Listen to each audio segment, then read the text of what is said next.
Hello, in this video I'm gonna show you how you can enable the pairing mode manually on your JBL Live 500 headphones. So take a look, my headphones are turned on.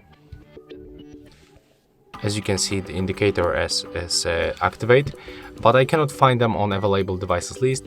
And to do this, we have to grab the headphones, and the right headphone actually, and find this Bluetooth button. Click on it once, then this indicator will start blinking. And right now, when we refresh or simply restart the Bluetooth settings, we can already find this headphones. So select them, accept the pair, and as you can see right now, we are successfully connected. And yeah, that's all for this video. Hope you like it.